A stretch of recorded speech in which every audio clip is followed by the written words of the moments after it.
Luar Peregrino. Wilson Frungilo Jr. Amor e Equilíbrio Audiobook. 9ª parte. Não sei se devo, responde o rapaz, desconfiado, pois Clovis lhe advertira a tomar cuidado com estranhos, principalmente se perguntassem por Luar. Por que não nos pode dar o endereço dele? Isso nos facilitaria muito, pois se não nos der, teremos de tomar informações na cidade para chegar até lá. E isso até que seria muito fácil nesta pequena cidade onde todos se conhecem, não é? Nelson pensa um pouco e resolve ir mais fundo. Poderiam, pelo menos, me informar o que querem com ele ou com sua esposa. Esposa? Sim, Dona Alice, responde, arrependendo-se de ter deixado escapar o nome da mulher de Clovis. Quer dizer, nada precisa recear. Qual o seu nome? Nelson. Nada precisa recear, Nelson. Somos pessoas bem-intencionadas e quanto ao que queremos, sinto não poder lhe dizer porque é um assunto muito particular. Vai nos dar o endereço? Pergunta Helena. Pode confiar em nós. Bem, penso que sim. Como disseram há pouco, não será difícil localizar. Venham, vou lhes ensinar o caminho. Dizendo isso, Nelson escreve o endereço no papel e sai com elas à rua para lhes indicar o caminho a percorrer.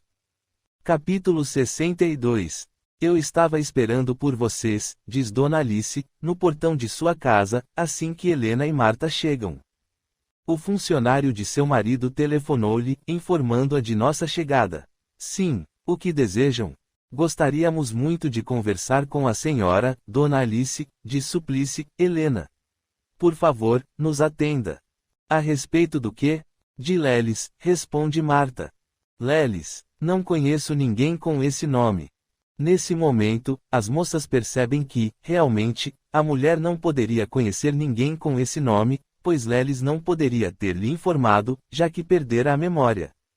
Bem, esse é seu nome verdadeiro. Acontece que esse moço perdeu a memória e não sabemos com que nome está sendo tratado agora. A mulher percebe tratar-se de Luar e não consegue disfarçar o ar de preocupação que se lhe estampa no rosto. Quem são vocês? Somos amigas dele e estamos tentando encontrá-lo. Seus pais, sua irmã e seus amigos estão muito aflitos com o seu desaparecimento. Precisamos encontrá-lo porque, pelo que fomos informadas, encontra-se ele perseguido por um homem que deseja eliminá-lo. Dona Alice não sabe o que dizer, o que fazer naquela situação. Se, pelo menos, Clovis estivesse ali. Por favor, Dona Alice, suplica Helena. Confie em nós. Sabemos que, talvez, a senhora esteja com medo de dar informações sobre ele, pois deve saber mais que nós sobre o que lhe esteja acontecendo, mas se a senhora puder me ouvir com atenção, tenho certeza de que acabará nos dando um voto de confiança. Pode crer, só queremos o seu bem. A mulher pensa um pouco, percebe a aflição da moça e toma uma decisão. Entrem aqui em minha casa. Vou ouvi-las. Muito obrigada, Dona Alice. Que Deus a abençoe. Entram, então, na casa de Dona Alice, que as convida a sentarem-se num sofá da sala, enquanto ela coloca uma cadeira na frente delas, sentando-se também. Vocês podem falar agora. Bem, Dona Alice, diz Helena, somos amigas de infância de Lelis e vou lhe confessar uma coisa muito importante que a senhora, como mulher, vai perceber a sinceridade com que lhe falo. Eu amo Lelis. Nunca tive coragem de revelar isso a ele, mas eu o amo muito. Talvez agora, depois dessa situação difícil. Quer dizer, quando o encontrarmos, eu tenha a coragem suficiente para lhe revelar isso. Sabe, o médico diz que o retorno da memória dele é apenas uma questão de tempo. E é em nome desse amor que eu lhe peço, ajude-nos a encontrá-lo. Antes que aqueles que o querem prejudicar o encontrem primeiro, completa Marta. Vocês conhecem os pais dele? É lógico, moramos na mesma cidade e praticamente fomos criados juntos. Nossos pais são muito amigos dos pais dele. Nós frequentamos o mesmo centro espírita que ele. E vocês têm alguma ideia de quem está querendo eliminá-lo e o porquê disso? Não, Dona Alice, responde Helena, não sabemos. Mas temos certa desconfiança, diz Marta. Desconfiam de alguém? Marta, por favor, pede Helena. Não podemos sair por aí desconfiando das pessoas. E eu não creio nessa sua desconfiança. Não sei, não, Helena. Por favor. Não se fala mais nisso, Helena. Se uma de vocês tem alguma desconfiança, seria bom que falasse à polícia para que ela investigasse. Penso não ser o caso, diz Helena. Dona Alice, pelo pouco que nos falamos até agora, deu para perceber que a senhora conhece Lelis, tendo em vista que não se mostrou nem um pouco surpresa com a nossa conversa. Sim, eu conheço um rapaz, mas não com esse nome. Com essa história, sim. Hoje ele se utiliza de outro nome. E qual é esse nome? A senhora sabe para onde ele foi, Dona Alice? Pergunta Helena, aflita pela resposta. A mulher abaixa a cabeça, pensa um pouco e fala. Vocês estão me colocando numa situação difícil. Muito difícil. Por quê? A senhora precisa confiar em nós. Luar não queria que falássemos nem com a polícia sobre isso. Luar, pergunta Marta. O que foi que eu disse? Pergunta, por sua vez, Dona Alice, percebendo que, sem querer, deixara escapar o nome do rapaz. A senhora disse que Luar não queria que falassem com a polícia. Quem é Luar? É o nome que Lelis está usando. A mulher fica um pouco desconcertada até que resolve falar. Afinal de contas, já estava confiando naquelas moças ali à sua frente, principalmente em Helena. Luar Peregrino. Luar Peregrino? Exclama, agora, Helena. Sim, esse é o nome que ele está usando, se é que estamos falando sobre a mesma pessoa. Mas de onde tirou esse nome? Dona Alice conta, então, às moças, tudo o que sabe sobre ele, inclusive que é espírita e que, até agora, ela e Clovis não sabem como foi que ele desapareceu na noite em que os homens que estavam atrás dele, cercaram a sua casa, mas a polícia que trocou tiros com eles. Diz que uma outra pessoa ainda irá lhes contar como foi que ele conseguiu escapar sem ser notado. Mas a senhora sabe para onde ele foi, não sabe? Sei. Por favor, conte para nós, Dona Alice, pede Helena, ansiosa. A mulher pensa um pouco, olhando ora para uma, ora para outra das moças, até que resolve se pronunciar. Penso que devo consultar meu marido antes. Do que a senhora tem medo, Dona Alice? Pergunta Marta. Será que ainda não percebeu a nossa intenção, a nossa sinceridade? Percebo que vocês estão sendo sinceras e não consigo ver maldade em seus corações, mas não gostaria de tomar uma decisão dessas sem falar com meu marido primeiro. Aliás, gostaria que vocês falassem com ele. E quando ele volta de viagem, Dona Alice? Hoje à noite. A senhora não acha que cada minuto que passa possa ser decisivos? Temos certeza de que neste mesmo momento, deva existir alguém que está à sua procura. Sei disso, mas sei também que ele deve estar em segurança. Como a senhora pode ter tanta certeza? Ele está bem escondido? Me desculpem, mas não vou lhes dizer nada antes de falar com Clovis. Está bem, Dona Alice. Não vamos insistir mais. Quando poderemos vir conversar com seu Clovis? Hoje à noite. A que horas? Venham por volta das 9 horas da noite. Conversarei com ele primeiro. Por favor, Dona Alice, procure passar para ele a boa impressão que, acredito, a senhora está tendo de nós. E, mais uma vez, confie em nossa boa intenção. Está bem, voltem aqui à noite. Voltaremos, sim, Dona Alice, diz Helena. Vamos, Marta, vamos. E Deus lhe pague, por enquanto, Dona Alice. Até mais. Até mais. As moças saem da casa bastante satisfeitas com a conversa que tiveram, pois percebem que a mulher acreditou nelas. O que faremos agora? Acho melhor procurarmos uma hospedagem em algum hotel da cidade. Vamos, então.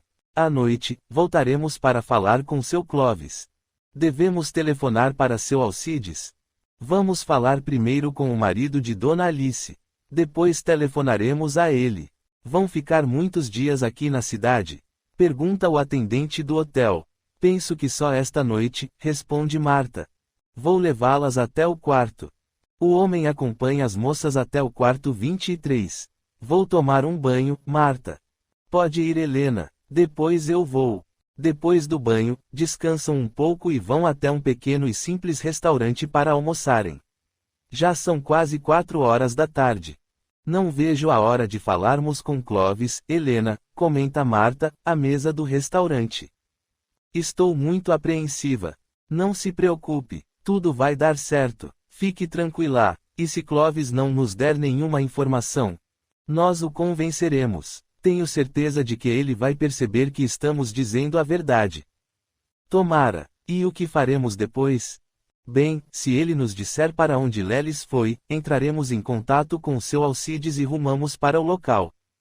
Penso que talvez tenhamos que convencer outras pessoas, sabe? Se preciso for, nós o faremos. Será que ele está muito longe? Não tenho a mínima ideia. Peço a Deus que ele tenha encontrado um bom lugar para ficar e que tenha ficado por lá. Assim poderemos encontrá-lo mais rapidamente. Que Deus nos ajude. Capítulo 63. Nesse mesmo momento, Luar encontra-se descansando em seu quarto na fazenda. É segunda-feira, 6 horas da tarde. Alguém bate à porta. Luar atende e depara-se com uma mulher, jovem ainda, cerca de 20 anos de idade. Boa tarde, cumprimenta a jovem, um pouco inibida. Posso falar com você? Seu nome é Luar, não? Sim, esse é o meu nome, mas entre, por favor. Foi seu Brandão quem me aconselhou a vir lhe falar. Sente-se nesta cadeira, por favor. Seu nome? Letícia. Pois muito bem, Letícia. Em que posso lhe ajudar? Pergunta Luar, sentando-se na beirada da cama. A moça permanece por alguns segundos pensativa e os olhos começam a ficar brilhantes, com uma lágrima teimando em brotar. Ela tenta disfarçar, mas não o consegue, enxugando-a, discretamente. Você me parece estar com algum problema, Letícia. E estou sim, sabe. Eu tenho grande respeito para com Dona Dulce, esposa de seu Brandão, e quando me vi na situação difícil em que me encontro, procurei-a para me aconselhar. Foi quando seu Brandão, que estava presente e ouvira a minha conversa com sua esposa, aconselhou-me a procurá-lo. Disseram que você teria um bom conselho para me dar. Posso tentar ajudá-la dentro das minhas possibilidades, Letícia. Mas de que se trata? Eu estou grávida, revela a moça num repente. Luar olha fixamente para ela e fala calmamente. Meus parabéns, Letícia. E você está bem, fisicamente? A moça mostra-se encabulada perante a reação dele e continua, fisicamente eu estou bem. Penso que tenha engravidado há mais de 2 meses. E qual o problema, então? Pergunta Luar, já imaginando do que se trata. O problema é que sou solteira. Meus pais não sabem de nada ainda. E o seu namorado? Ele também está muito assustado. Assustado? Sim, ele acha que é muito cedo para isso e também não pretende casar-se já. Vocês se amam? Não sei, responde a moça, um pouco chateada com a própria resposta. Tudo não passou apenas de uma aventura, não é? É, mais ou menos isso. E você me procurou.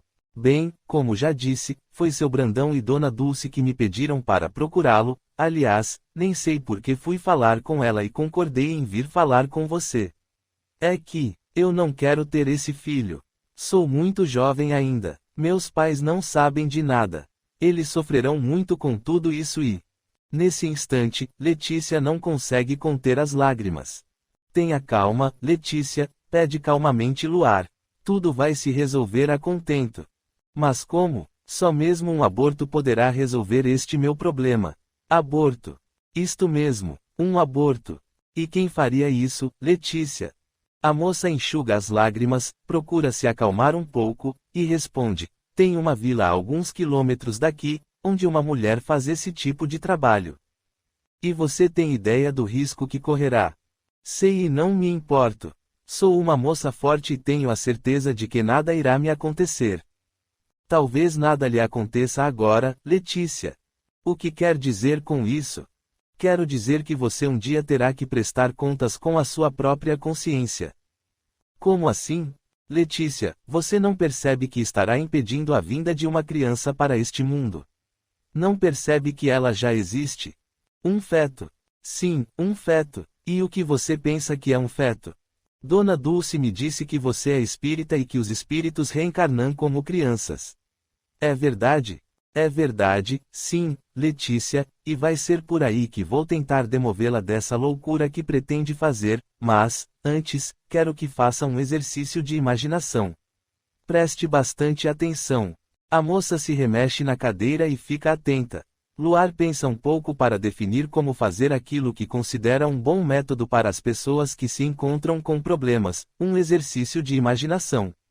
Já utilizara quando do episódio de seu Armando e Adilson, o rapaz andarilho. Roga auxílio aos espíritos, chegando a vislumbrar Cláudia ao seu lado, como sempre, a lhe sorrir. Diga-me uma coisa, Letícia, você gosta muito da sua mãe? Eu a amo muito, Luar. Minha mãe sempre foi uma criatura maravilhosa, sempre me dando atenção e carinho. Muito bem, agora, me diga o seguinte, até onde você consegue lembrar-se de sua infância? Quer dizer, algum acontecimento muito antigo. O mais antigo que possa se lembrar. De minha infância? Bem, eu tenho uma memória muito boa.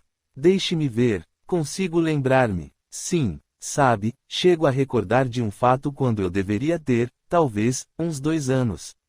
Bem, na verdade não sei se estou realmente me lembrando ou esteja apenas imaginando isso de tanto que minha mãe me contou, sabe? Penso que, às vezes, confundimos imaginação com recordação.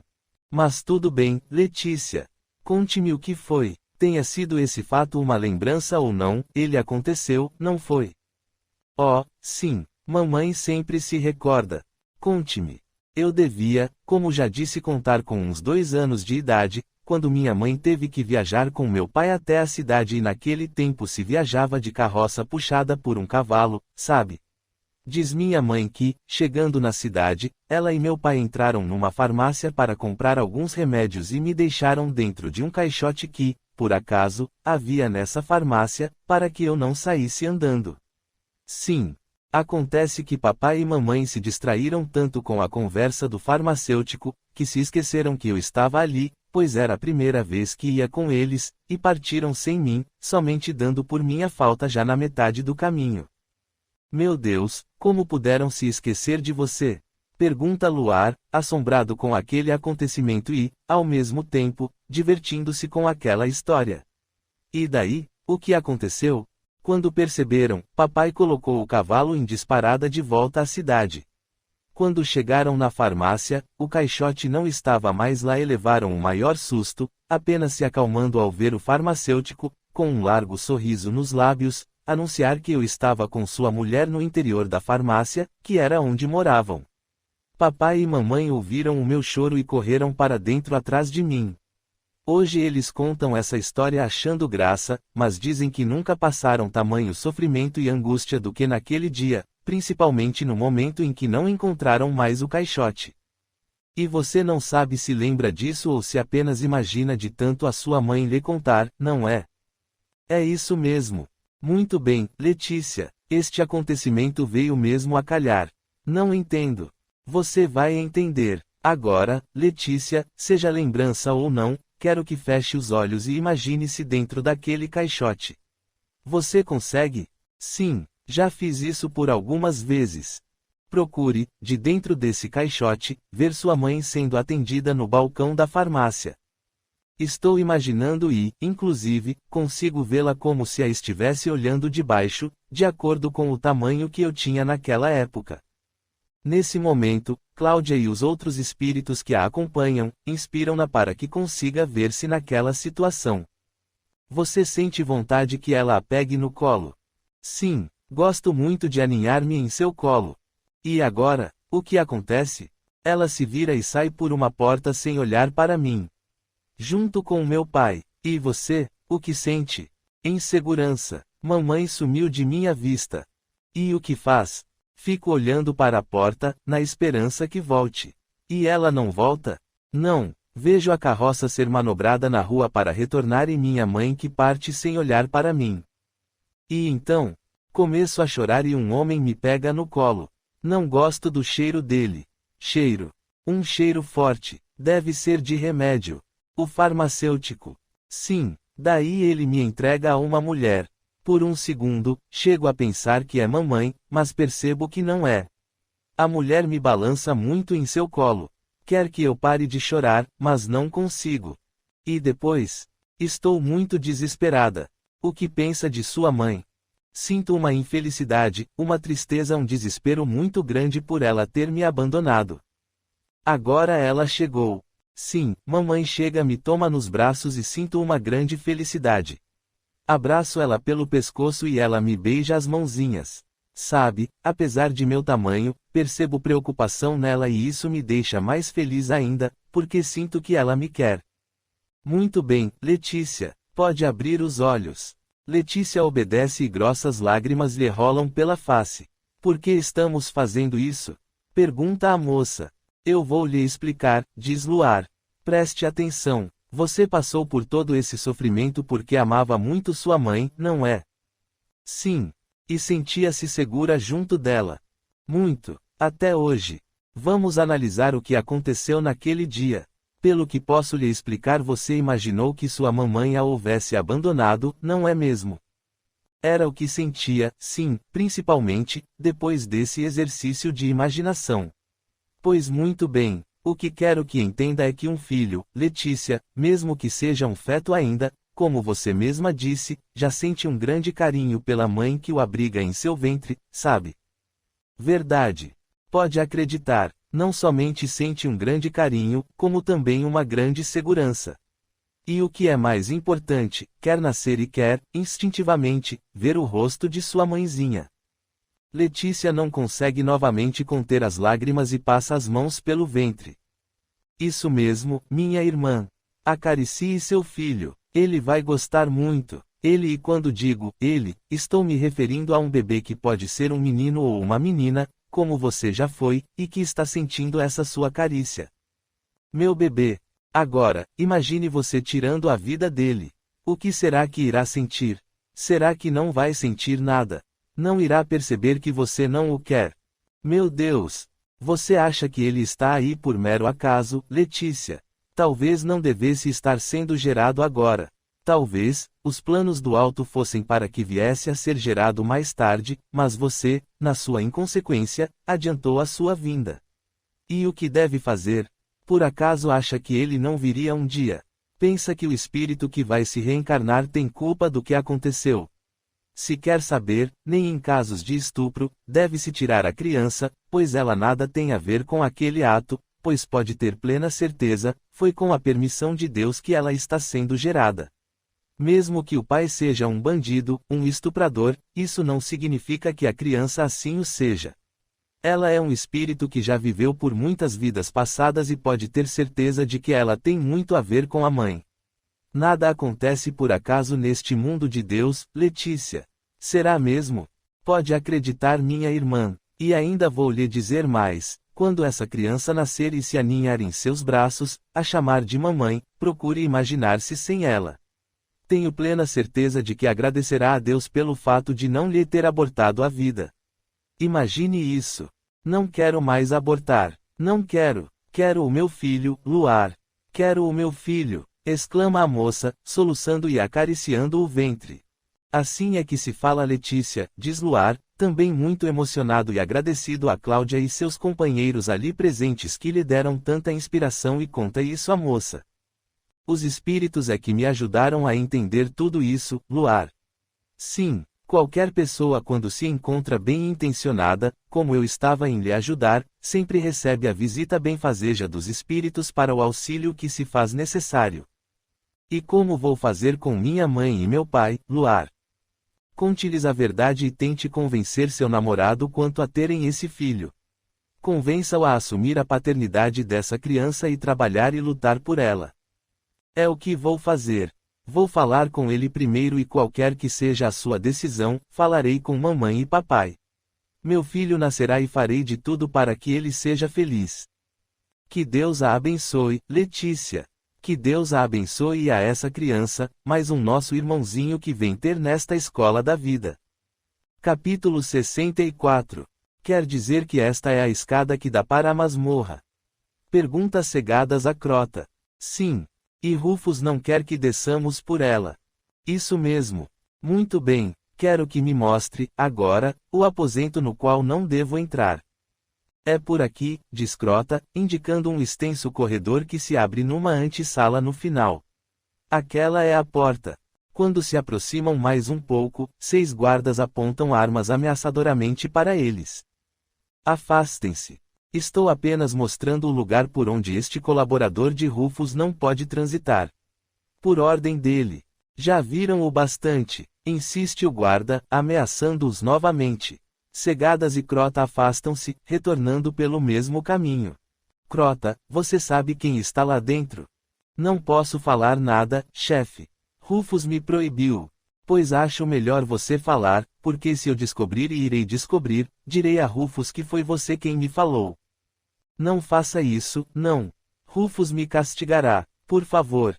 Já lhe disse, ou você fala ou, quando eu descobrir, mentirei a Rufus dizendo que foi você quem me contou. Crota sente-se acuado e muito assustado, pois percebe que Segadas é muito frio quando ameaça e aqueles que assim o fazem, cumprem. Se eu lhe contar, não falarei nada a Rufus e ainda terei você em alta conta.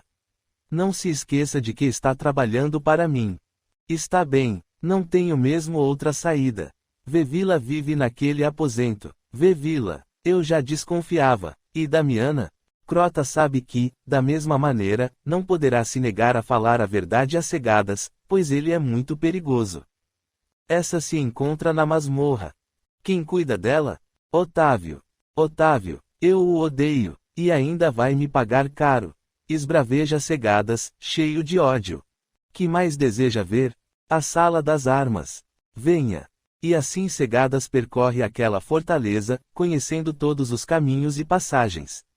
Agora, amedrontado, Crota lhe mostra tudo, pois percebe que se mentir, será muito pior quando for descoberto. Decide que assim o fará, procurando ficar do lado de Segadas, principalmente ao perceber que a sua intenção, na verdade, é a de derrubar Rufus e tomar a fortaleza para si. Prefere, então, ser seu aliado. Chefe, gostaria de auxiliá-lo na escolha dos combatentes. Conheço um por um. Segadas olha meio desconfiado para ele. Gostaria que soubesse que serei um seu colaborador bastante leal. Por que está se oferecendo dessa maneira? Pergunta Segadas, ainda cismado. Porque imagino que, no final de tudo, poderei ser bem recompensado. E o que o faz pensar assim? Porque sou um dos mais antigos daqui e conheço coisas que nem mesmo Rufus conhece. Como ele não conhece, é a sua fortaleza. Rufus não foi o primeiro a comandar esta organização. Não. Não, esta fortaleza foi tomada por ele à força. Entendo. E porque você conhece coisas que ele não conhece? Simplesmente porque quando ele chegou, eu já estava aqui e fui escolhido por ele para colocá-lo a par de tudo. E você não fez isso? Não completamente. Existem segredos aqui que somente eu conheço. Eu os guardei como um trunfo para mim. Que tipo de segredos? Principalmente os das passagens secretas. Passagens secretas? Sim, existem muitas passagens secretas nesta fortaleza. Isso está começando a me interessar.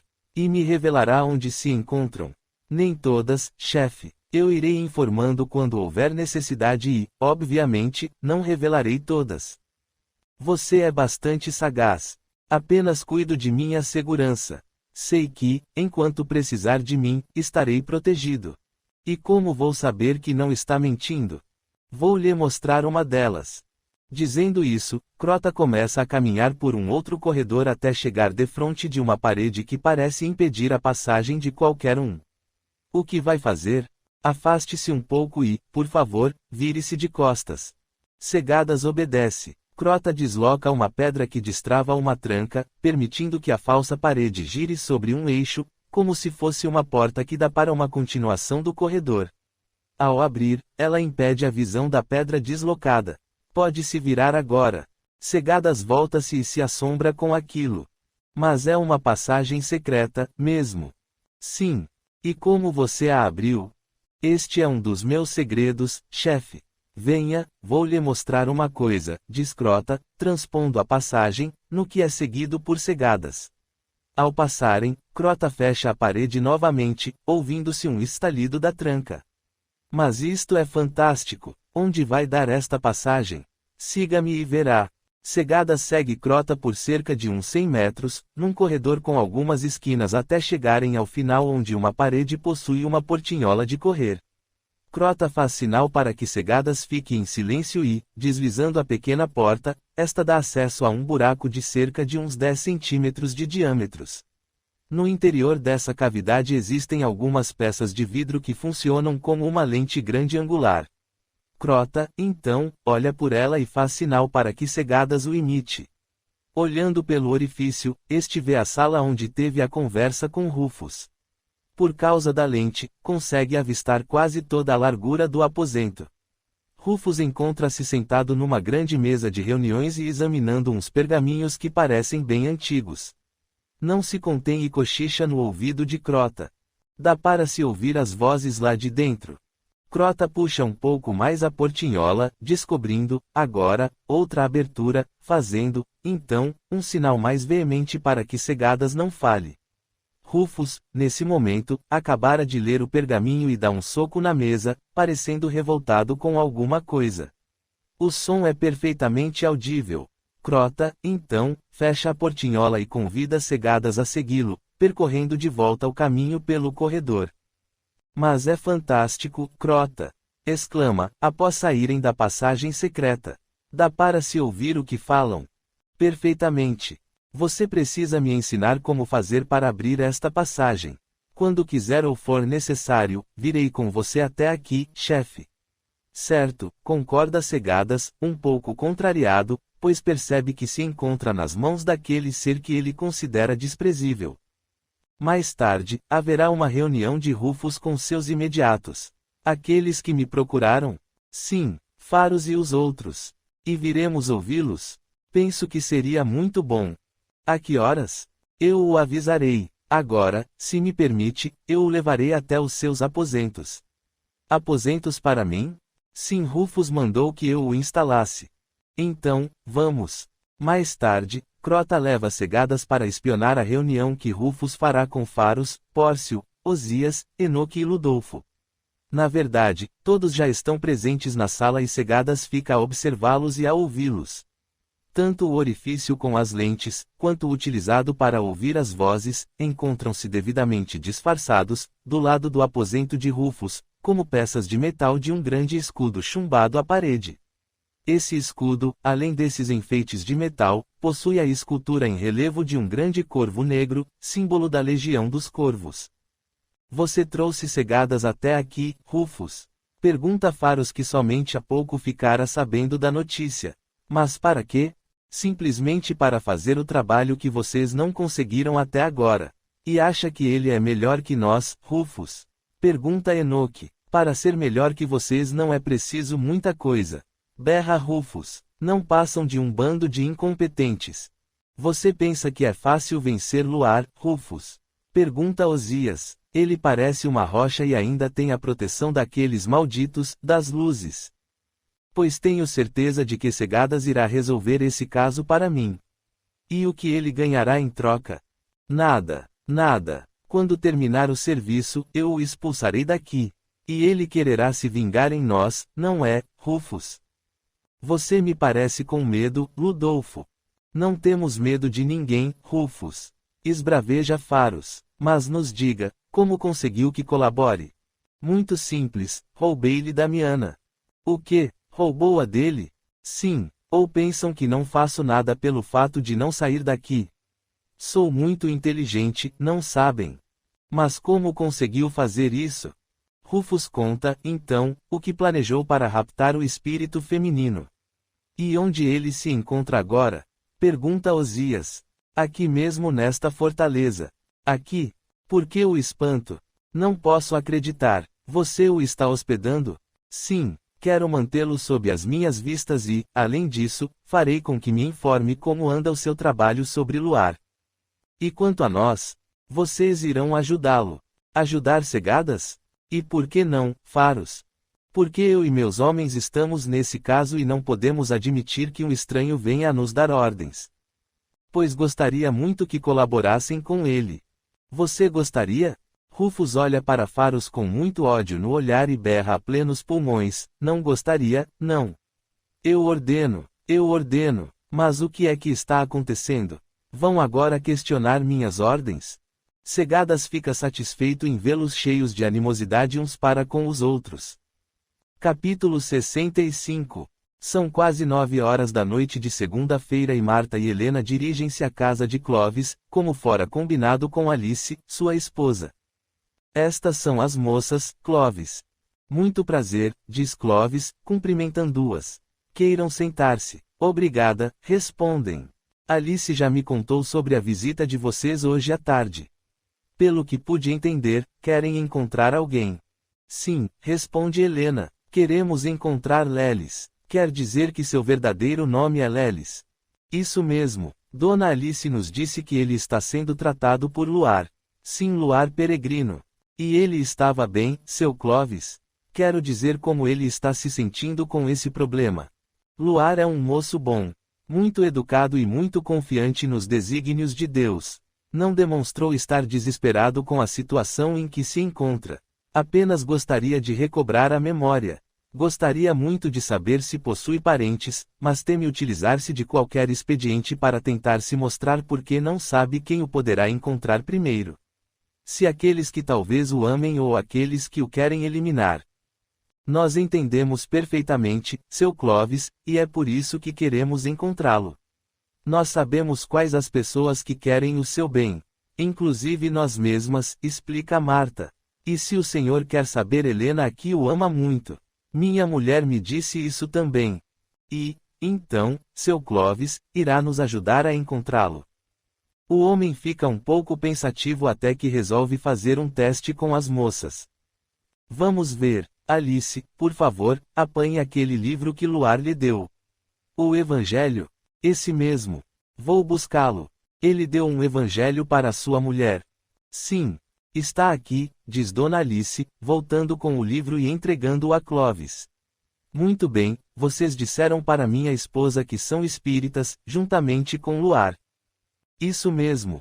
Clovis abre a primeira página interna do Evangelho e pergunta às moças. Luar escreveu uma frase nesta página, dizendo que sempre a escreve antes de presentear uma pessoa com este livro. Vocês poderiam me dizer? Antes que Clovis termine de fazer a pergunta, Helena responde, ele sempre escreve, o Evangelho é a bússola espírito. É isso mesmo, confirma Clovis. Meu senhor, pede Helena, confie em nós. Sei que deve estar muito preocupado com a segurança dele, mas será que não percebe que estamos sendo sinceras? Alice olha para o marido com ar de cumplicidade para com as moças e diz, acho que podemos confiar nelas, Clovis. Muito bem, mas digam-me, o que irão fazer quando o encontrarem? Bem, teremos que ter uma longa conversa com ele. Primeiro, teremos que conquistar a sua confiança. Depois, iremos, aos poucos, revelando-lhe a sua verdadeira identidade, falaremos de seus pais, de seus amigos, de seus parentes. Na verdade, não sabemos dizer qual irá ser a sua reação. Sabe, diz Helena, tenho muita esperança que ao nos ver, recobre sua memória ou, pelo menos, parte dela. Isso seria o ideal, diz Alice. Onde está ele, seu Clovis? Insiste Marta.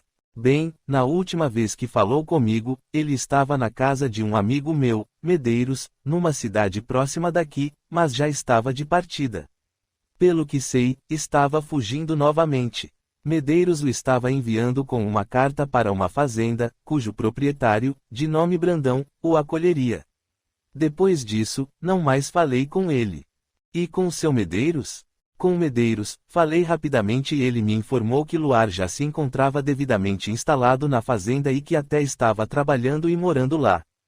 Oh, meu Deus, que felicidade! Exclama Helena, bastante emocionada. Precisamos ir para lá, agora mesmo. Agora mesmo. Onde fica essa fazenda, seu Clovis? Não conheço a localização, mas penso que não deve ser longe. O senhor não pode ligar para esse seu amigo, o Medeiros, e lhe perguntar onde fica esse lugar. É o que pretendo fazer. Diga-me uma coisa, seu Clovis, pede Marta, o senhor nunca teve a curiosidade ou o interesse de ir até lá para saber como Luar se encontra, se está bem? Já tive, sim. Eu e minha esposa estamos muito preocupados com ele, mas Medeiros, quando me ligou, Pediu-me que não o procurasse, porque eu poderia estar sendo vigiado. Entendo. Aliás, tenho certo receio de que vocês saiam daqui e sejam seguidas. Será, seu Clovis? Pergunta Helena. Nunca se sabe. E o que poderemos fazer, então? O homem pensa um pouco e responde. Nós vamos dar um jeito. Vocês vão ver. Então ligue para esse seu amigo, o Medeiros, por favor. Vou ligar já. Dizendo isso, Clovis dirige-se até o aparelho telefônico, disca um número e fica aguardando. Não atende. É na farmácia, Clovis? Pergunta Dona Alice. Sim, este é o único telefone dele. Ele mora lá, seu Clovis? Pergunta Helena, bastante ansiosa. Mora. Vou ligar mais tarde. Deve ter saído. Talvez, alguma injeção. Acho que poderíamos ir para lá, não, Helena? Assim que o encontrarmos, pedimos para ele ligar para cá. O que acha, seu Clovis? E o senhor tenta mais tarde, também. Se quiserem fazer assim. Penso que Marta tem razão, concorda Helena. Assim ganharíamos tempo. Que cidade é essa e como fazemos para chegar até lá? A cidade é próxima daqui. Talvez uns 40 ou 45 minutos de viagem. E para chegarmos até a farmácia? Aí vocês terão que perguntar a alguém lá na cidade. Eu sei ir, mas para explicar daqui é um pouco complicado. A farmácia do Medeiros se localiza num bairro afastado, um bairro pobre, sabe? Inclusive, o Medeiros atende a muitos necessitados. Ele mesmo manipula uns remédios, na maioria, chás para alguns tipos de doença e distribui a eles. Deve ser um homem muito bom. Tem um grande coração, sim. Ele ajudará vocês, mas o senhor tem que falar com ele. Ficarei tentando pelo telefone e, caso o encontrem, peçam para ele me ligar. Então nos ensine como chegarmos a essa cidade. É muito simples. Basta pegar a pista na direção norte. Direção norte? Sim, ao contrário de aonde vieram. Ah, sim. É a próxima cidade. Será fácil. Procurem pelo Medeiros da farmácia. Todos o conhecem. Não seria bom vocês entrarem em contato com os pais de Luar? Eles poderiam encontrar-se com vocês e irem juntos, sugere Dona Alice. Já pensamos nisso, minha senhora, responde Helena, mas temo que algo aconteça e não quero que sofram mais. Assim que o encontrarmos, nós o levaremos de volta para casa. Agora, por favor, pede Clovis, concordem com Luar. Ele é um rapaz bastante inteligente e sabe as consequências que poderão advir se não tomarem o devido cuidado. Fique tranquilo, seu Clovis. Vamos tomar o máximo de precaução. Bem, agora vamos tratar de uma maneira de vocês saírem daqui sem levantarem suspeitas, caso esta casa esteja sendo vigiada. O que faremos? Vamos até o meu barracão. Vou com o meu carro e vocês me seguem. Está certo, concorda Marta. As moças se despedem de Dona Alice e saem da casa com destino ao barracão de Clovis, seguindo-o com o automóvel. Lá chegando, ele pede às moças para descerem e entrarem no barracão. Não se é excesso de zelo de minha parte, mas não custa nada disfarçarmos, diz Clovis. O senhor tem razão. Bem, eu trabalho com produtos farmacêuticos e muitas mercadorias. Por isso, vou fechar algumas caixas vazias e colocá-las no porta-malas do carro de vocês. Entendi, seu Clovis, diz Helena. Se alguém estiver vigiando o senhor, pensará que somos simples compradoras. É isso. Isso mesmo. Clovis, então, coloca 2 caixas no porta-malas do carro das moças e despede-se dela, que partem de volta ao hotel. A intenção é seguir em viagem no dia seguinte, bem de manhã. Capítulo 66. Já faz mais de 3 dias que o estamos procurando e nada. Mas será que não fazemos nada certo? Pergunta Romildo a seus homens, bastante revoltado com a situação. Desde sexta-feira à noite, quando Luar fugiu do centro espírita e apanhou o trem de carga, não conseguem nenhuma pista dele. Já procuraram pela cidade onde o trem parou, por toda a estação, pela estrada de rodagem e nada. Estamos sem sorte, mesmo, comenta Soares, sentado no banco de trás do automóvel, com o pé engessado. Não é questão de sorte, não, diz Aldo. O rapaz tem parte com alguma força oculta. Ele é espírita. Ora, deixe de bobagens, fala Rubens, por sua vez. O problema é que estamos querendo fazer um serviço limpo demais. Estamos sempre à espreita, temos mais é que agir. Eu já disse isso a você, Romildo. Da próxima vez que o encontrarmos, vamos agir, a despeito de qualquer coisa, resolve Romildo, que já percebe que Rubens tem razão no que diz.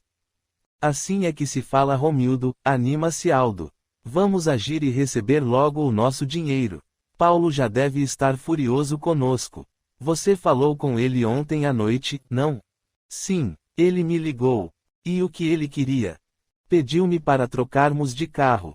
Disse que aquele detetive particular, contratado pela família, aquele tal de Alcides, anotou o número da placa de nosso carro e entregou-o para o pai do rapaz. Mas, então, precisamos tomar logo essa providência. Exclama Rubens. Não precisamos ter pressa. Paulo me disse que conseguiu contornar a situação, dizendo que era de um outro detetive que ele contratou. Sim, mas não sabemos o que poderá acontecer se, quando agirmos, alguma outra pessoa anotar também o número da placa. Rubens tem razão, Romildo, diz Aldo. Esta noite, trocaremos de veículo. E o que faremos agora? Precisamos pensar. Aliás, isso é algo que temos feito muito pouco. Estamos correndo para lá e para cá, sem raciocinarmos um pouco. É verdade. Você não diz nada, Soares? Pergunta Romildo ao homem que vem mantendo-se em profundo silêncio. O que está acontecendo com você, hein? Não fala nada. Estou tentando raciocinar, enquanto vocês ficam a discutir, responde Soares, para disfarçar, pois tem medo de que acabem desconfiando dele. Na verdade, foi ele quem avisou Luar sobre o atentado que sofreria, arquitetando, inclusive, um plano de fuga, ou melhor, da pretensa fuga pelo trem de carga. O telefonema que Luar recebera aquela tarde havia partido dele. Você anda muito quieto, sim, diz Rubens. Soares não era mais o mesmo, desde que Luar lhe salvara a vida naquela noite e lera para ele a passagem do Evangelho onde Jesus nos ensina que devemos salvar os nossos inimigos. Aquilo o impressionara demais. Vamos raciocinar um pouco, então, resolve Romildo. Nós chegamos naquela cidade e ficamos de tocaia no centro espírita onde Luar fazia a palestra. Eu fiquei vigiando pela janela e tenho certeza absoluta de que ele não me viu. Porque ele fugiu se não sabia de nossa presença. Você foi até lá, Romildo. Talvez alguém tenha desconfiado. Não acredito. Luar estava na fazenda e pelo que pude perceber, aquelas pessoas ficaram por lá até a hora de começar a reunião. E Luar trouxe a mochila, o que significa que já estava com a intenção de fugir.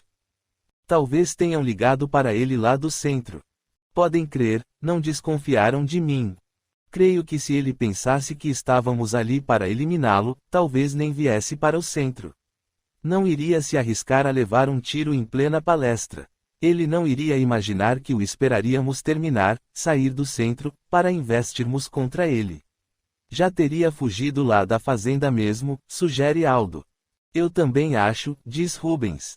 Ele parecia, realmente, saber que esperaríamos sair do centro. Mas como poderia ter tanta certeza se apenas nós sabíamos como iríamos agir? Eu já disse, ele é espírita, não é? Diz Aldo. Ora, Aldo, pare com essas bobagens. A não ser que alguém tenha ouvido a nossa conversa. Que tenha ouvido o que planejamos, fala Soares, tentando desviar o rumo da conversa. Já está começando a ficar preocupado. Ninguém nos ouviu, Soares. Mas como ele poderia ter tanta certeza de que não iríamos agir até que a reunião terminasse? Pergunta Rubens, indignado. E ele tinha essa certeza. Não iria se arriscar.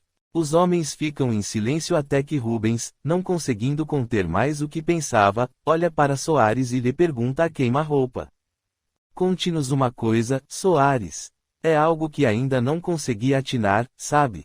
O que é Rubens? Pergunta o homem, preocupado e não conseguindo disfarçar essa preocupação, o que é prontamente notada pelos outros. Como conseguiu sair daquele buraco com o pé quebrado? Pelo que pude ver, aquela vala era bastante funda. Talvez uns 3 metros de profundidade. Já disse que não sei como consegui sair de lá. Fui me agarrando em algumas raízes e consegui safar-me dali. Por que está me perguntando isso? Porque estou achando você muito estranho depois daquele episódio. Estranho? Pergunta Soares, engolindo em seco. E você está me parecendo um pouco nervoso com esta pergunta que lhe fiz. Nervoso? Quem está nervoso? Você, Soares. Ora, pare com isso. Eu me lembro que assim que decidimos o que fazer à noite naquele centro, você se afastou de nós para ir até um bar e voltou mais de 1 hora depois. O que está querendo dizer com isso, Rubens? Pergunta rapidamente Soares, numa tentativa de mostrar indignação e revolta com o que o outro estava a lhe acusar. Estou querendo dizer que você poderia muito bem ter avisado Luar, dispara Rubens. E vou mais além, você foi para um bar para os lados da estação. Será que não foi tomar informações a respeito do horário do trem de carga? Você está louco, Rubens. Por que eu iria fazer isso? Não sei, Soares, mas estou achando muito estranha essa história de alguém tê-lo empurrado para dentro daquele buraco e você ter saído sozinho dele. Sabe o que estou achando? Que você está de conluio com esse tal de Luar. Penso que você o está ajudando. Você deve estar ficando louco, mesmo. Louco. E se quer saber mais, penso que ele lhe prometeu alguma recompensa se o ajudasse a descobrir quem ele é, porque é lógico que ele deve estar desconfiado que pode ser uma pessoa rica. E nós sabemos que ele é. O que foi que ele lhe prometeu em Soares? O que foi que ele lhe prometeu em? Ninguém prometeu nada a ninguém. Então me diga o que você estava fazendo lá naquela noite. Por que resolveu ir sozinho atrás dele? Eu já expliquei a Romildo. Eu tentei convencê-lo a seguir por aquele caminho, mas ele não quis. Então eu fui sozinho e me empurraram para dentro daquele maldito buraco. Pois eu acho que está mentindo. Não me chame de mentiroso.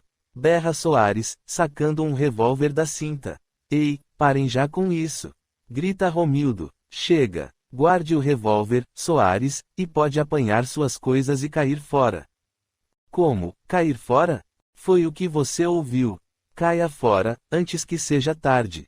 E por que eu? Por que não Rubens? Bem que poderia ter sido ele a avisar o rapaz. Ora, seu. Chega. Já disse. Não se fala mais nisso. Soares, pegue suas coisas e vá embora. Sei que não foi o Rubens e não vou admitir que alguém do grupo saque uma arma contra o outro. Soares obedece e afasta-se, apoiando-se no par de muletas. No fundo, sente-se satisfeito que tudo tenha terminado dessa maneira. Mas será que ele fez uma coisa dessas? Pergunta Aldo. Porque se o fez, deveria ser punido. Não temos certeza, explica Romildo, mas na dúvida.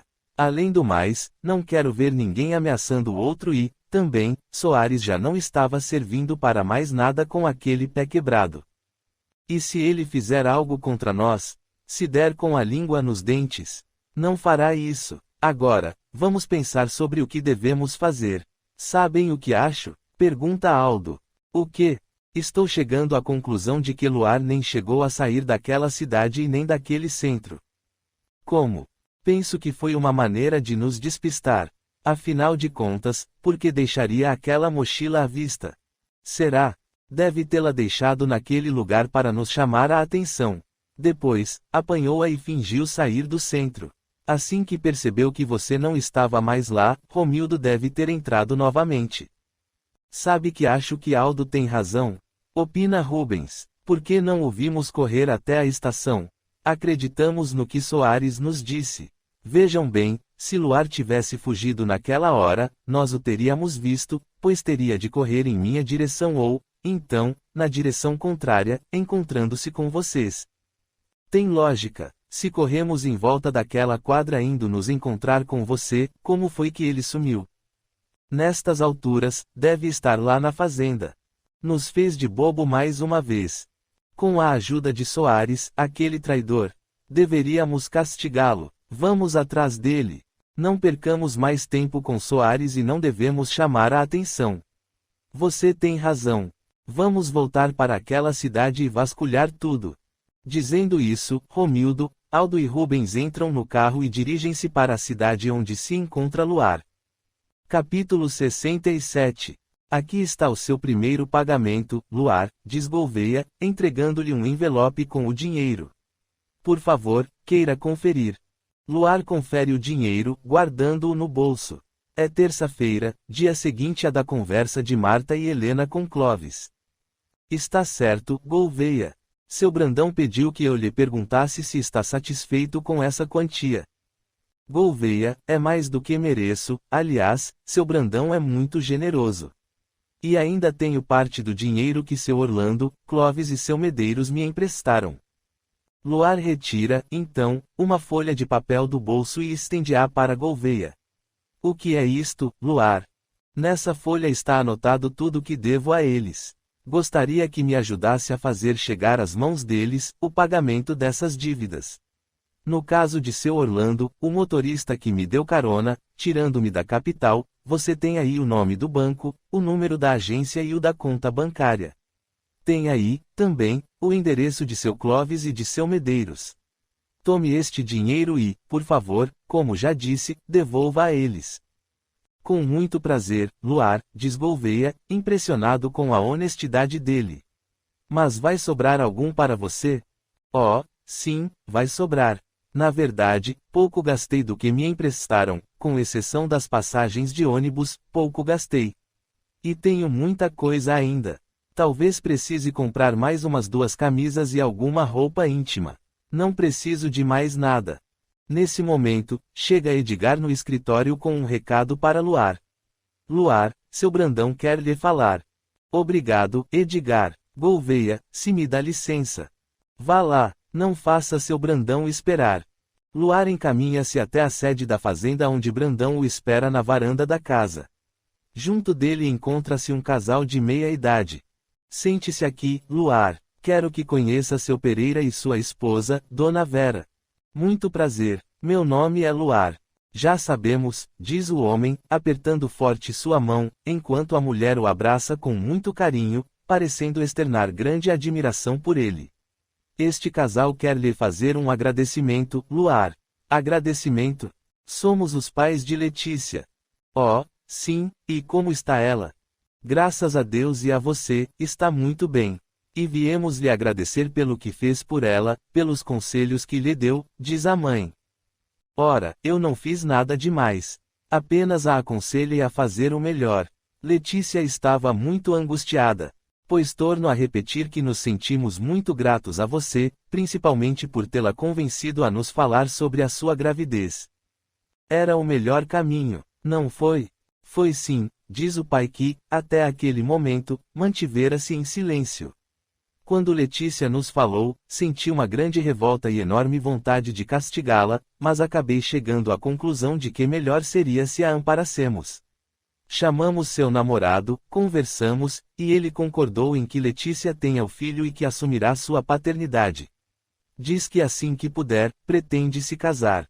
Virá conversar com você também, Luar.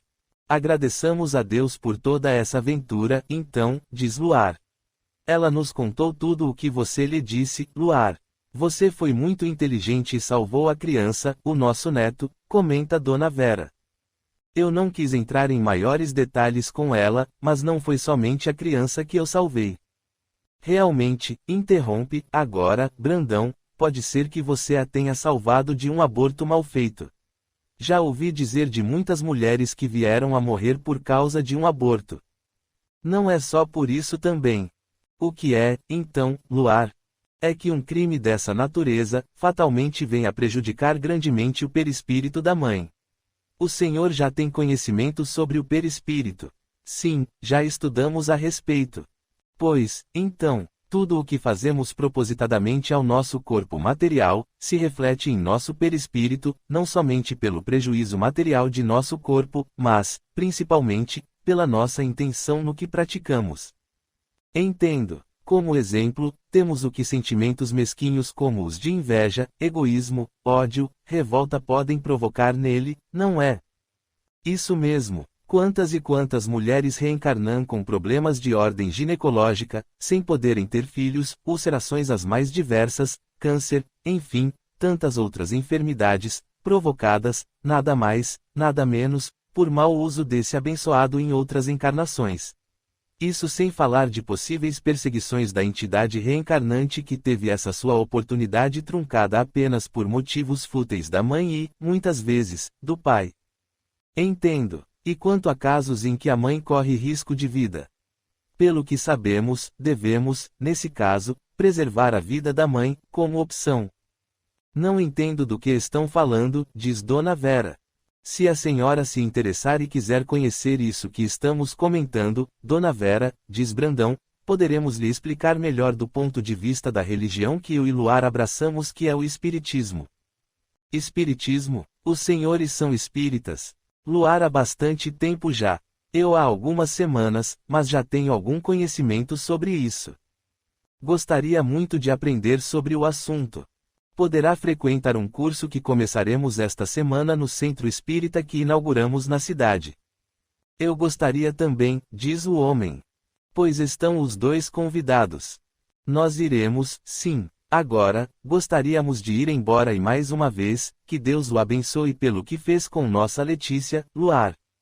Podem ter certeza de que pouco fiz seu Pereira. Aliás, tive muita ajuda dos espíritos amigos para falar convenientemente com sua filha. Agradeçam a eles e a Deus que permite esse bendito intercâmbio entre os encarnados e os desencarnados. Rezaremos por eles, diz a mulher. E por você também, completa o homem. Eu lhes agradeço. Bem, já vamos indo. Até mais, Luar. Até mais, seu Brandão. Até mais. O casal se afasta e Brandão aproveita para conversar um pouco com Luar. E, então, está gostando daqui? Muito, seu Brandão. Não pretende nos deixar, não, Luar? O rapaz pensa um pouco e, parecendo sentir uma intuição, responde: não sei, seu Brandão. Por quê, Luar? Sinto que devo continuar a minha caminhada na direção norte. Mas já, precisamos de você lá no centro. Seu Péricles cuidará de tudo, seu Brandão. Além do mais, tenho certeza de que logo, o senhor e Dona Dulce já estarão bastante conscientizados a respeito da doutrina espírita e detendo muitos conhecimentos. Por isso, é necessário que estudem bastante.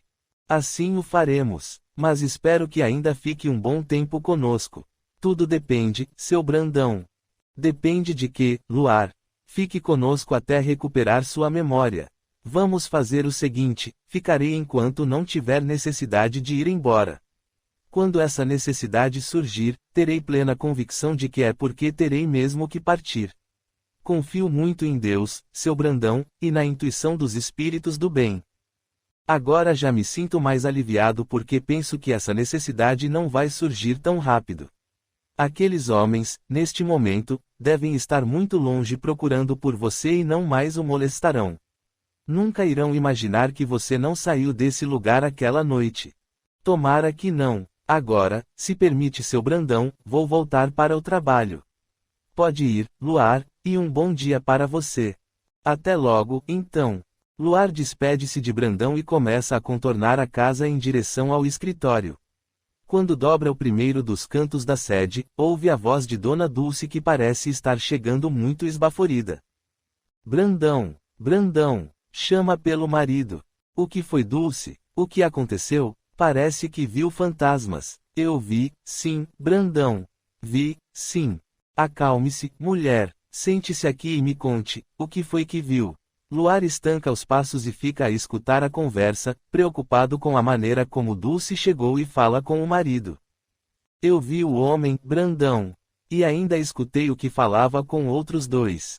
Todos muito mal encarados. Que homem, criatura? Aquele que esteve no Centro Espírita, antes da palestra de Luar. Agora tenho certeza de que foi o mesmo que apareceu lá à noite. E por que você tem essa certeza?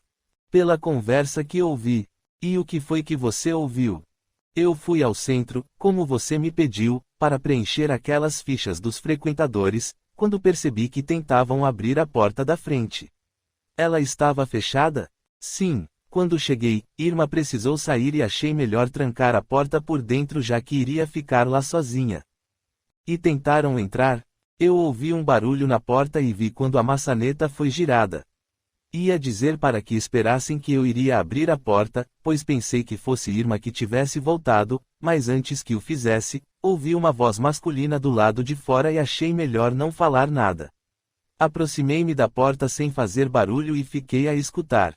Quase a abri porque pensei que fosse você, Luar ou seu Péricles, mas percebi que se tratava de uma voz desconhecida. Passei muito medo, Brandão.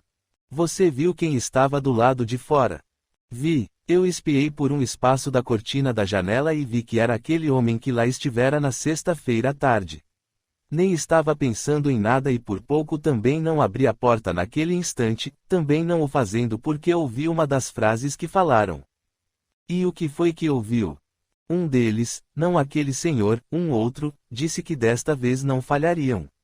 Que assim que vissem Luar, atirariam para matar. Meu Deus! E disse mais, que não deixariam testemunhas. Que se alguém estivesse junto dele, morreria também. Luar sente um estremecimento percorrer-lhe o corpo. Meu Deus! Pensa! Eles voltaram. Estou correndo risco de vida e quem estiver comigo também. O que mais disseram, Dulce? Que não se encontrassem Luar na cidade, viriam até a fazenda e ficariam nos vigiando. Coloco-os a correr, se por aqui aparecerem. Eles me parecem muito perigosos, Brandão. Eu sei, Dulce. São bandidos frios. O que faremos? Bem, colocarei guardas vigiando. Se perceberem a presença de estranho, chamaremos a polícia. E Luar? Falarei com ele. Pedirei que venha para nossa casa e que não saia por uns bons tempos até que tudo se esfrie. Mas se a polícia vier até aqui, não teremos problemas, Dulce. Apenas a chamaremos pelo fato de estranhos estarem entrando na fazenda sem permissão. Nada falaremos a respeito de Luar e, tampouco, aqueles homens falarão sobre isso. E se confessarem na polícia? Deixe comigo, Dulce. Se isso acontecer, levarei Luar para bem longe daqui. Luar, por sua vez, afasta-se em direção ao seu quarto e apanha a mochila. Recolhe algumas roupas limpas e já secas que pendurara no varal, colocando-as também dentro da mochila. Embrulha o dinheiro num papel e o enfia dentro da camisa que abotoa até o colarinho. Sai sorrateiramente, procurando verificar se ninguém o está vendo sair. Antes disso, escreve um bilhete de profundo agradecimento a Brandão e sua esposa por tudo o que lhe fizeram, enviando um abraço a todos os amigos e companheiros de doutrina. A seguir, procura caminhar pelo mato, ladeando a estrada. Preciso alcançar a estrada de rodagem. Lá tomarei o primeiro ônibus que passar em direção ao norte. Neste momento, Marta e Helena, após terem entrado em contato com Medeiros, já se encontram na estrada de terra em direção à fazenda de Brandão. O veículo não está em velocidade, porque a estrada de terra com muitos buracos não permite. Não vejo a hora de me encontrar com Leles, Marta, diz Helena, ansiosa. Foi bom termos ido até a casa de seu Medeiros. Seu Clóvis iria ficar tentando por muito tempo falar com ele pelo telefone. É verdade, foi muito azar seu telefone estar com problemas. Ainda bem que o encontramos. Mas ainda acho que deveríamos avisar seu Alcides. Não se preocupe, Helena. Assim que nos encontrarmos com Leles, nós lhe telefonaremos. Fiquei com receio de trazê-lo junto. Poderia, talvez, levantar suspeitas. De repente, logo após uma curva, Helena dá um alerta: cuidado, Marta. Um cachorro no meio da estrada. A uma distância de uns 50 metros, um pequeno cão encontra-se deitado bem no meio do caminho. Marta começa a frear o carro quando o vulto de um homem se precipita de dentro da mata e, agarrando o cão, atira-se com ele para o acostamento do outro lado. Rapidamente, e ainda com o cãozinho nas mãos, embrenha-se no meio das árvores. Meu Deus! Exclama Marta, após parar o automóvel. Helena, que se encontra do carona, do lado por onde o homem entrou na mata, grita para ele, vendo-o de costas. Ei, moço! Você se machucou? O vulto, sem se voltar para as moças, limita-se a fazer um sinal negativo com o dedo indicador, continuando a andar. Marta recoloca o carro em movimento e o homem para. Abraça o cachorrinho, admirando-o. Puxa, foi por pouco, hein, meu amigo? Pergunta, então, Luar, ao pequenino cão que lhe lambe o rosto. As pessoas certas. Capítulo 68. Luar retorna à estrada, ainda com o cãozinho nos braços. Você não deve dormir no meio da estrada, meu amigo, fala Luar docemente para o pequeno cão, colocando-o no chão. Este começa a pular nas pernas dele, na tentativa de que Luar o pegue novamente. Não, não, Totó. Não posso levá-lo comigo. Você fica por aqui. O pequeno animal parece entendê-lo porque limita-se a olhá-lo, abanando o rabinho. Isso mesmo. Volte para casa. Vamos. Volte para sua casa. Dizendo isso, Luar começa a caminhar em direção à cidade. Tenho que caminhar rápido, pensa. Se Brandão encontrar o meu bilhete antes de eu chegar à cidade, certamente virá atrás de mim tentando persuadir-me a não partir. Também terei que prestar muita atenção. Se vir algum automóvel vindo nesta direção, deverei esconder-me na mata. Podem ser aqueles homens. Mas meu Deus, o que será que está acontecendo? Por que estão querendo me eliminar? Não creio ter feito algo de tão grave a ponto de quererem vingar-se de alguma coisa. Penso que Clovis está certo. Deve ser por algum interesse financeiro. Talvez, mesmo, uma herança. E essa minha mente vazia de passado. Quando recuperarei minha memória? Luar já se encontra a quase 1 hora de caminhada em direção à cidade quando percebe um automóvel que vem em sentido contrário. Rapidamente entra pela mata, escondendo-se por detrás de uns arbustos. Não consegue ver quem dirige o veículo, apenas dando para perceber que 3 homens se encontram dentro dele. Será que são eles? Pergunta-se, aguardando que o carro desapareça numa curva para retornar à estrada. Nesse mesmo instante, Marta e Helena estão atravessando uma porteira que leva à fazenda de Brandão. São barradas por 8 homens, armados com espingardas. São trabalhadores da fazenda que Brandão colocou vigiando a estrada. Quem são vocês e o que desejam?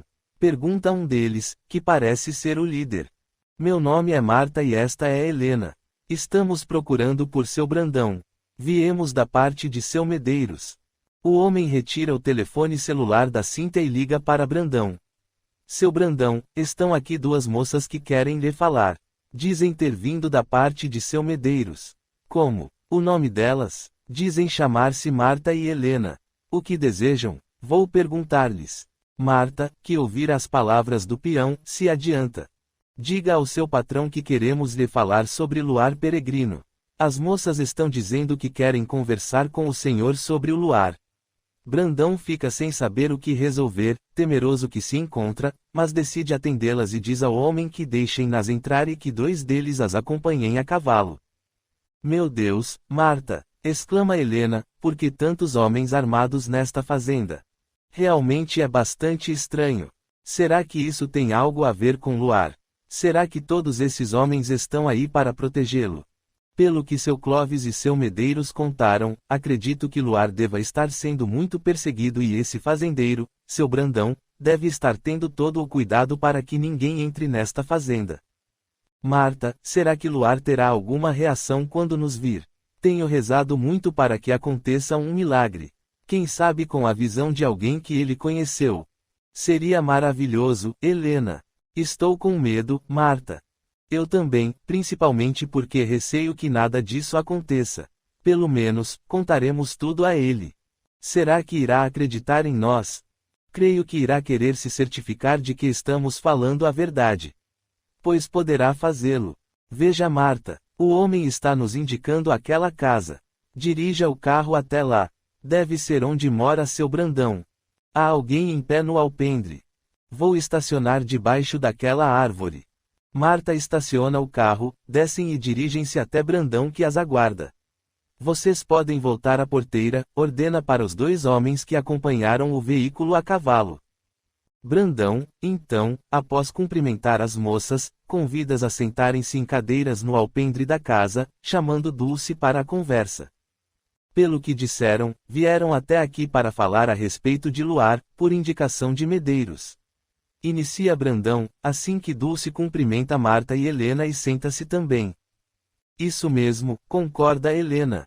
Inclusive, trouxemos uma carta de seu Medeiros. Seu Clovis entrou em contato telefônico com ele.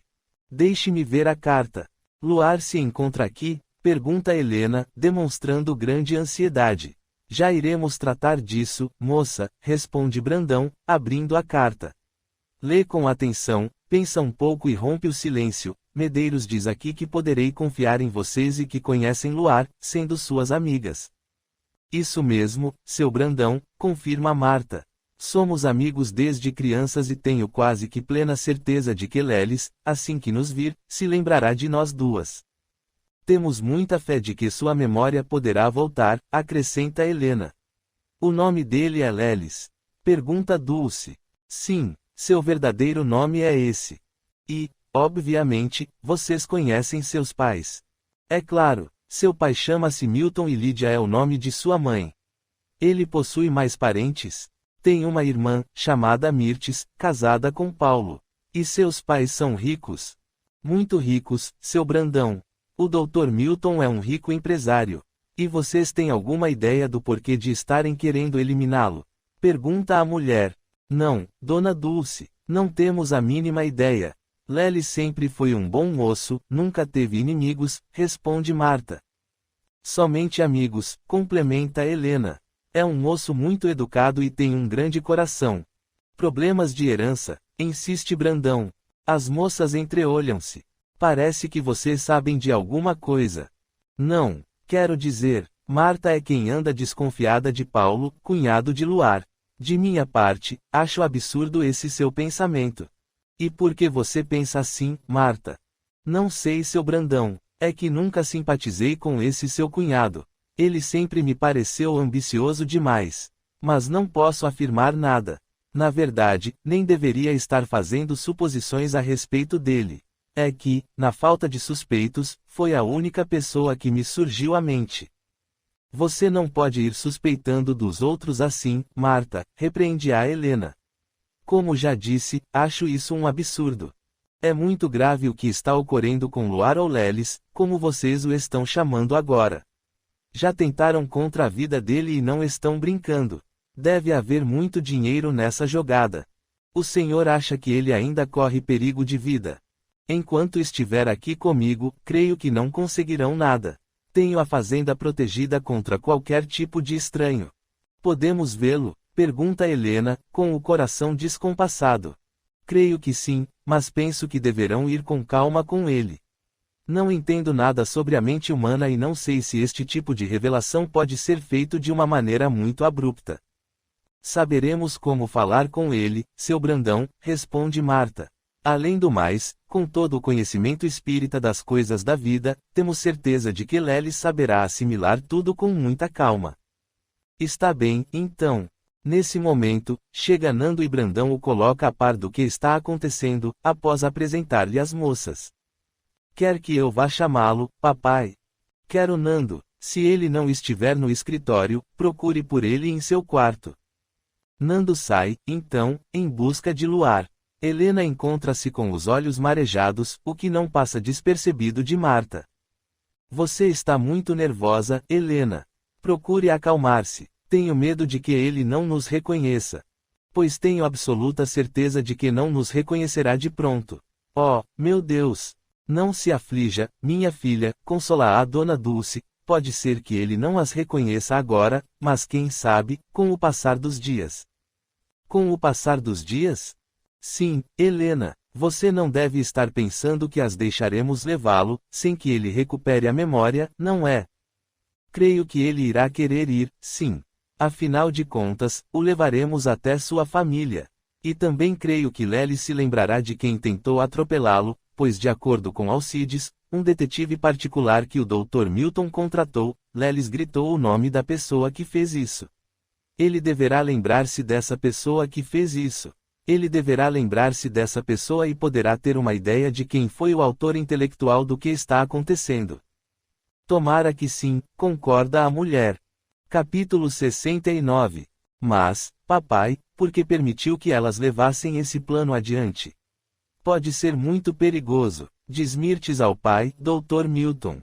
Eu disse isso a Alcides, mas ele convencer-me de que talvez elas consigam com que outras pessoas, que se envolveram com Lelis e o auxiliaram, possam lhes prestar algumas informações muito importantes quanto ao seu destino. Mesmo assim, Além do mais, Alcides me prometeu que iria cuidar delas, que estaria sempre por perto. Só que elas desapareceram, deixando-o no hotel. São umas loucas. O Alcides se deixou enganar. Mas por que não quiseram levá-lo junto? Não sei, minha filha. Penso que imaginaram ser bem mais fácil agirem sozinhas para não levantarem suspeitas. E o que ele irá fazer? Disse-me que irá tentar convencer tal de Clovis a lhe dar o paradeiro delas. Que irá explicar a ele o perigo que elas estão correndo. Oh, meu Deus, mas o que será que está acontecendo? Sinceramente, não faço a mínima ideia, Mirtes. Não faço a mínima ideia.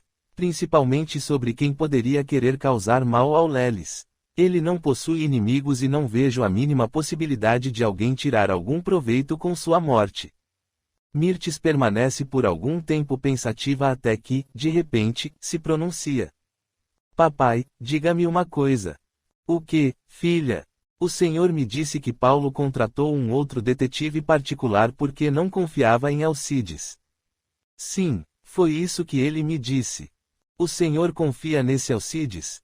Confio, minha filha. Alcides já prestou serviços para mim e tenho nele enorme confiança. E o senhor procurou saber a quem pertencia o automóvel com aquele número de placa? Não, Mirtes. Paulo me disse que era desse detetive que ele contratara. E o senhor não acha estranho Paulo saber o número da placa do carro desse homem? Quero dizer, como ou porque ele teria decorado esse número, pois como o senhor mesmo narrou, bastou que ele olhasse para o número anotado e já dissesse tratar-se da placa do carro desse detetive. O que você está querendo dizer com isso, filha? Por acaso desconfia de alguma coisa? De seu próprio marido? Confio muito em Paulo e penso que ele está fazendo o máximo possível para localizar Lelis. Mirtes olha para baixo, não encarando o pai, e novamente permanece pensativa. Mirtes, o que está passando pela sua cabeça? Não sei, papai, mas acho que o senhor deveria verificar esse número da placa. Por que me diz isso? Fale, minha filha, seja sincera, seu irmão corre risco de vida. Sente-se aqui, meu pai. Gostaria de lhe revelar algumas coisas. Que coisas, Mirtes? Você está me deixando preocupado, diz o homem, sentando-se num sofá em sua casa. Nesse momento, sua esposa, Lídia, encontra-se deitada. Na verdade, vem conseguindo suportar toda essa situação, a poder de calmantes que a fazem dormir muito. Bem, em primeiro lugar, gostaria que soubesse que eu e Paulo, há algum tempo, não vivemos da maneira como aparentamos, sabe? Como assim, filha? Nós não nos combinamos mais. Vivemos brigando muito, principalmente por culpa dele mesmo. Anda muito nervoso e se o senhor quer saber, creio que já não o amo mais como antigamente. Mas o que fez com que o casamento de vocês chegasse a esse ponto? Bem, de minha parte, creio que a desmedida ambição de Paulo. Ambição? Não estou entendendo. Ele praticamente dirige uma boa parte dos negócios da empresa. Faz e desfaz muito bem, diga-se de passagem. Tem de tudo, dinheiro, poder. Sei disso, mas ele não se contenta com tudo isso. Quer muito mais. Mas o que ele quer mais? Já há algum tempo vem falando muito sobre o destino de suas empresas, pai. Destino de minhas empresas? Como? Elas, um dia, serão de vocês três, Paulo, você e Lelis. Pois esse é o problema. Eu nunca lhe revelei isso, para que não se preocupasse, mas penso que não devo esconder mais do senhor. Esconder o quê, Mirtes? Paulo meteu na cabeça que Lelis não tem condições de administrar nada, que o senhor já está velho e que ele, Paulo, já deveria ser colocado como presidente de tudo. O que está me dizendo? Paulo lhe disse isso? Sim, e não só vive me dizendo isso, como quer que eu faça alguma coisa. Quer que eu convença Lelis e o senhor para que o coloquem como presidente. Ele vive lhe dizendo isso. Mas por que não me fala isso pessoalmente? Ele me disse que tem tentado entrar nesse assunto com o senhor, mas que o senhor leva tudo na brincadeira. Levo na brincadeira porque acho que ele está brincando. Mas não está, não, meu pai. Fala sério e já estou cansada disso tudo, sabe? Pobre Mirtes, diz o homem, abraçando a filha. Mas ele fica perturbando você com isso. Ainda pergunta como quem não quer acreditar. Sempre julgara o genro uma pessoa honesta e principalmente fraterna com ele e Lelis. Paulo fica insistindo que se as empresas continuarem nas mãos do Senhor e de Lelis, fatalmente sucumbirão. Que ele, sim, tem a visão e o pulso forte para comandar tão grande império. Meu Deus, diz o Dr. Milton, deixando-se cair pesadamente na poltrona. Nunca imaginei que ele pudesse ser tão ambicioso desse jeito. E ainda a faz sofrer com isso. E o que mais me preocupa, pai? O que é Mirtes? Fale, não me esconda mais nada. Não sei, papai, mas há alguns meses, ele ficou muito preocupado, irado mesmo. Irado? Sim, irado. Ele comentou que ouviu o senhor dizendo para um amigo que Lelis seria o seu herdeiro e que nem tocou em meu nome e no dele. Eu disse a um amigo. Não me lembro. Disse que o senhor falou a tal de senhor Valdir. Valdir, sim, Valdir, um grande amigo meu e um ótimo parceiro de negócios. Mas deixe-me lembrar, sim, deixe-me ver, realmente, há alguns meses, esse meu amigo esteve lá na empresa e ficamos muito tempo a conversar. Sim, me lembro, ficamos a falar de nossas famílias e ele me dizia que tinha uma filha 1 ano mais nova que Lelis e que poderíamos apresentá-los. Brincou dizendo que talvez os dois pudessem vir a enamorar-se, mas pura brincadeira. Foi quando eu lhe disse que Lelis seria um grande partido, haja vista que seria meu herdeiro, meu sucessor. E ainda me lembro mais. Sim, Paulo chegou lá, talvez nesse momento da conversa, mas nunca pensei, não passou de uma simples brincadeira entre dois grandes amigos. Tanto que nem nos lembramos mais dessa nossa conversa e muito menos de levá-la adiante. Mas Paulo deve ter ficado muito furioso com o que o Senhor disse a esse seu amigo. Mas sem motivo nenhum, o que pensa ele? Que vou fazer Lelis herdeiro e deixar você, minha filha querida, de fora. Papai, penso que Paulo anda doente. Uma doença que se chama ambição. Mas o que isso teria a ver com o número da placa do carro? Não sei, acho que é só uma tolice que anda passando pelos meus pensamentos. E que tolice é essa, Mirtes? A moça pensa um pouco até que não consegue conter as lágrimas e é entre soluços que revela ao pai o que anda pensando. Tenho medo de que Paulo esteja envolvido nesse atentado contra Lelis. O quê? O que me diz? Não, Mirtes, não posso acreditar numa coisa dessas. Nem eu, pai, mas diante de tudo o que vem acontecendo. Diante das atitudes de Paulo, tão nervoso, e falando baixinho ao telefone ou disfarçando as frases. Tenho notado, sabe? Falando baixinho ao telefone.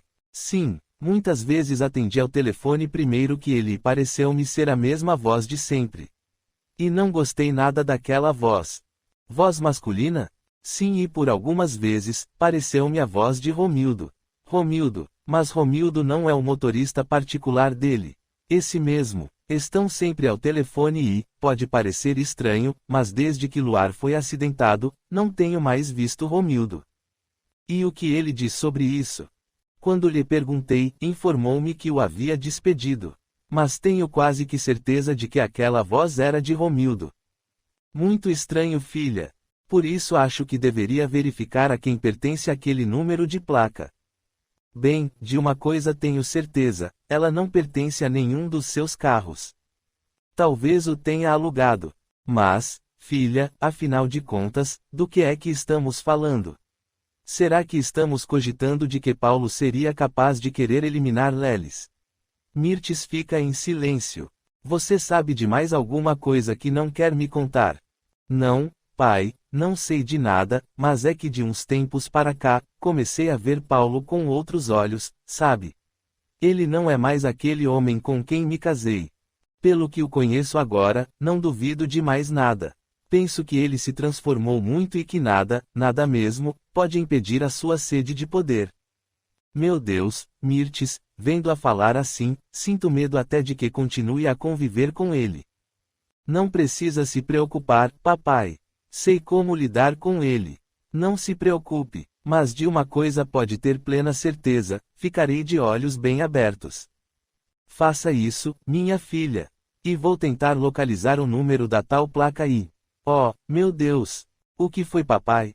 Agora me lembrei, quando Paulo me disse que ela pertencia ao carro do detetive que havia contratado, joguei fora o papel em que a havia anotado. É uma pena, mas vamos ficar de olhos bem abertos. E sabe mais o que vou fazer? O quê? Vou pedir ao Alcides para que coloque um outro detetive a vigiá-lo. Um só, não. Quantos forem necessários. Quero que o vigiem 24 horas por dia. É uma boa ideia. Capítulo 70. E então, Cegadas, já se encontra preparado para a missão. Pelo que Crota me informou, já conheceu toda a fortaleza? Pergunta Rufus. Sim, já conheci alguma coisa. No momento, estou arregimentando aqueles que trabalharão sob as minhas ordens. E quando começará a agir? Tenha calma, Rufus. Se quiser que eu tenha êxito, não me apresse. Tudo tem que ser muito bem planejado. Resmunga Rufus, não muito satisfeito com a resposta. A propósito, percebi que muitos de seus comandados encontram-se um pouco arrefecidos. Como assim? Pergunta Rufus, já sabendo do que se trata. Lembrando-se muito bem de Higino e de outros tantos que estão se bandeando para o lado das luzes. Na verdade, não está sendo muito fácil escolher aqueles que realmente trabalharão com afinco. Parece-me que você não está sabendo comandar bem seus subordinados. Muitos se encontram apáticos demais. Está faltando pulso, Rufus. E você teria condições de enumerar quem são estes. Não vejo por que perder tempo com isso. Estou escolhendo a dedo os que ainda percebo possuírem grande dose de revolta e ódio. São desses que preciso. O resto é problema seu, mas gostaria de lhe avisar que existem muitos traidores nesta sua fortaleza e que, provavelmente estão fazendo de tudo para influenciar os outros. Malditos! Esbraveja Rufus. Malditos! Isto aqui mais está parecendo um asilo de dementes, de arrependidos. Até você já não parece ser mais o mesmo, complementa Cegadas, dando sonora gargalhada em tom de galhofa. Não ria, Cegadas. Não ria. Quem pensa que é? A sua salvação, meu amigo. A sua salvação. Você, minha salvação? Sim, a sua salvação. Não fosse, porque fez com que eu viesse lhe ajudar. Porque você é um fracassado, Rufus. Um fracassado você e seus imediatos. Todos um grande bando de tolos. Não fale assim comigo, Cegadas, ou mando trancafiá-lo. Você não está em condições de se expressar desse jeito. Ora, Rufus, você sabe que estou dizendo a verdade. Sabe que está fracassando e que precisa de mim. Não somente para vencer esse tal de Luar, como principalmente, para ajudá-lo a pôr em ordem esse manicômio que você chama de fortaleza. Cegadas quer deixar Rufus irado, humilhando-o. Quer que ele se sinta pequeno diante dele e de seus guardas, presentes naquela sala e ouvindo tudo o que diz. E continua. E não vai demorar muito, Rufus, e este monte de escombros que você insiste em chamar de fortaleza, acabará se desmoronando. Não vai demorar muito e não terá vibrações de ódio suficientes para manter tudo isso aqui e será derrotado pelos seus próprios seguidores, influenciados das luzes. Você está me irritando, Cegadas. Não gosta de ouvir verdades, não é? Não gosto de ser tratado dessa maneira. Pare com isso, Cegadas, ou vai se arrepender amargamente. Ora, Rufus, cale-se. Até seus seguidores mais fiéis já estão percebendo isso. Já estão percebendo que você está enfraquecendo. O que você anda dizendo aos meus comandados, Cegadas? Não permitirei que os influencie com essa conversa. Guardas, prendam este infeliz. Cegadas dá outra sonora gargalhada, voltando-se para os guardas de Rufus, em número de 8.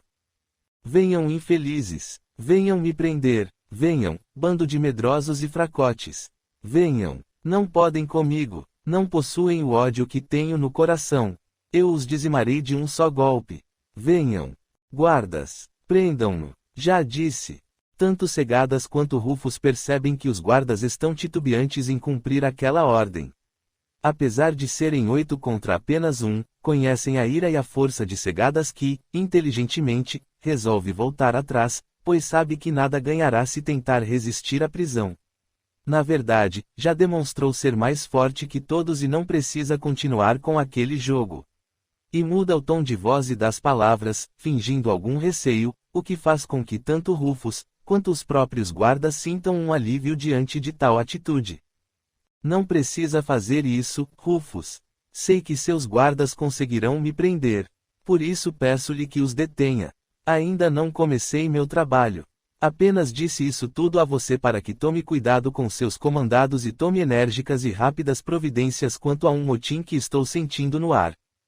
Podem voltar guardas, ordena Rufus, apesar de ter visto que eles, nem ao menos, se dignaram a dar um passo. Não precisam usar de violência. Segadas está satisfeito, pois percebe que a própria guarda pessoal de Rufus sabe que ele tem toda a razão no que falou e que, talvez, já tenha encontrado ali, somente com a sua fala, mais 8 fortes aliados. Outros tantos já conseguiu influenciar durante sua pouca permanência naquele castelo quando pôde, juntamente com Crota, conversar com um grande número de seguidores de Rufus. De qualquer maneira, vou ajudá-lo também com os que insistem em se bandear para o lado das luzes, Rufus. Sei como vencê-los e dar um belo exemplo aos outros. E como fará isso? Eu o farei, se me der carta branca para tal. Farei o que pedir, Segadas, mas lhe aviso, se tentar me trair, ou muito se arrependerá. Sabe muito bem que não pode medir forças comigo. Esbraveja mais uma vez Rufus, apesar de não ter muita convicção disso. E pela primeira vez, arrepende-se de ter trazido Segadas para dentro de sua fortaleza. Percebe que, talvez, o melhor seja, agora, aliar-se a ele. O que necessita para realizar essas façanhas? De muito pouco. Dentro de 2 horas, quero que uma grande parte de seus comandados esteja reunida em círculo no pátio e que estes, cujos nomes se encontram nesta lista, sejam algemados e colocados no centro desse círculo. E o que irá fazer com eles? Deve ter ficado sabendo o que aconteceu com Higino e alguns outros. Crota me contou. Como lhe disse, você não soube agir. Verá o que farei com esses rebeldes. Dizendo isso, Segadas dá meia volta e retira-se dos aposentos de Rufus. Os guardas não fazem nenhuma menção em impedir a sua saída, o que fariam com qualquer outro que ousasse sair daquele recinto, sem a permissão de Rufus. Guardas, quero falar com Faros, agora. Pouco tempo se passa e um dos guardas volta com uma notícia que muito desagrada a Rufus. Sinto-lhe informar, chefe, mas Faros não se encontra na fortaleza. Neste momento, deve estar junto aos terrenos. O sentinela me informou que ele, Pórcio, Enoque, Osias e Ludolfo encontram-se em trabalho na luta contra Luar. Na luta contra Luar, mas parece uma piada de mau gosto. Pois diga a um mensageiro que preciso dele aqui, o mais rápido possível. Sim, Rufus. Nesse instante, a porta é aberta, dando entrada a Faros e seus companheiros. Mas que organização! Que organização! Berra Rufus. Acabaram de me informar que vocês estavam junto aos encarnados e agora o que vejo? Um bando de incompetentes invadindo os meus aposentos. Será que ninguém consegue mais me informar o que se passa e onde se encontram realmente meus comandados? Estávamos retornando, Rufus, quando devem ter lhe informado. E posso saber o que estão fazendo aqui? Não tenho uma missão a cumprir. Por que ficam indo e vindo? Querem me deixar mais furioso do que me encontro. Temos uma boa notícia, Rufus. Uma boa notícia? Uma boa notícia? Pois espero que seja mesmo, ou verão o que farei com vocês. Romildo e seus homens, através de nossa intuição, conseguiram finalmente encontrar Luar. Encontraram Luar, e o eliminaram? Isso não sabemos ainda, mas sabemos que tem conhecimento de onde ele se encontra. Nesse momento, Rufus não consegue conter tamanha ira. Seus imbecis, o que estão fazendo? O que estão fazendo? Por que está tão revoltado, Rufus? Essa não é uma boa notícia. Se conseguiram encontrar Luar, o que é que vocês estão fazendo aqui? Viemos dar-lhe a boa notícia. Segadas tem toda a razão. Tem toda a razão. Estou cercado de incompetentes. Incompetentes. Mas, chefe. Cale-se, Faros. Cale-se. Vou tornar a lhes perguntar, se Romildo encontrou Luar, o que estão fazendo aqui? O lugar de vocês é lá. Junto deles. Seus imbecis. Eles saberão o que fazer, Rufus. Será, Faros. Quantas vezes já falharam, aquele bando de incompetentes também. Pois vamos retornar agora mesmo, Rufus. Agora não, agora preciso falar-lhes. Faros e os outros entreolham-se, parecendo nada entenderem. Apenas percebem que Rufus está furioso demais e isso não é nada bom para eles. Aproximem-se mais, ordena Rufus, guardas, saiam e aguardem do lado de fora da porta. Se precisar, os chamo. Os guardas obedecem e Rufus procura falar num volume mais baixo. Não quer que os guardas o ouçam. Vocês não sabem o que aconteceu há pouco aqui. O que foi, Rufus? Chamei Segadas a fim de inteirar-me do trabalho que realiza e ele me distratou na frente dos guardas. Distratou você? Sim. E você não mandou prendê-lo? Ordenei aos guardas que o prendessem e sabem o que aconteceu. Segadas enfrentou a minha guarda. Não acredito. E o que os guardas fizeram? Nada. Nada. Pareciam estar com medo dele. E daí? Daí que a sorte foi que Segadas voltou atrás, dizendo não ser preciso que o prendessem e que ele apenas agira daquela forma para me mostrar que existem outros como Higino. Disso nós já sabemos. Sim, mas pelo que Segadas me deu a entender, esse movimento está ficando cada vez mais forte. O que faremos? Pois sou eu quem pergunta a vocês, o que poderíamos fazer para acabar com esses traidores? Bem, não seria nada difícil localizá-los, descobrir quem são. O problema é, o que faríamos com eles? Você viu o que aconteceu com Higino. No momento em que mais foi supliciado, praticamente desapareceu como por encanto. Esses, das luzes, possuem muita força. Além do mais, muitos deles já devem estar sabendo do ocorrido na masmorra e certamente se encontram mais otimistas quanto ao movimento, quanto ao desejo de desertarem. Esse é o grande problema. Mas ainda continuo a lhes perguntar, o que fazer? Faros e os outros ficam a pensar numa solução, mas nada conseguem dizer a respeito. E você, Rufus, conseguiu ter alguma ideia? Não, Faros, não consegui ter nenhuma ideia. Só que Segadas teve. E que ideia ele teve? Ainda não sei. Segadas pediu-me que dentro de 2 horas reunisse a maioria de meus comandados no pátio da fortaleza e que levasse para lá, presos e algemados, esta lista de nomes e que ele teria a solução para o caso. Mas que solução? Se ele os supliciar, será pior. Aí é que está a questão. Segadas tem um plano e eu não. Ficarei desmoralizado se ele conseguir controlar esses amotinados. Isso é verdade. Aos olhos dos outros, ele parecerá melhor que você. E o que devo fazer? Já me sinto arrependido de ter trazido Segadas para cá. Ele não perderá a oportunidade de me humilhar. Já desconfio de suas intenções. Certamente está querendo conquistar tudo isto aqui e me expulsar. Por que não chamamos Crota? Ele deve estar a par das intenções de Segadas. Não deixa de ser uma boa ideia, Faros. Vamos dar um tempo e quando estiver faltando 1 hora para a reunião, pedimos a Crota que venha até aqui. Enquanto isso, Faros, você e seus comandados, providenciem esta reunião e prendam estes que têm seus nomes nesta lista. Deixe por nossa conta, Rufus. Se você revelar alguma coisa a ele, ameaça Segadas, bem próximo dali. Fique tranquilo, Segadas. Estou do seu lado. Pois acho muito bom para você. Segadas e Crota, então, fecham o nicho que dá para ver e ouvir o que se passa nos aposentos de Rufus e saem pelos corredores da passagem secreta.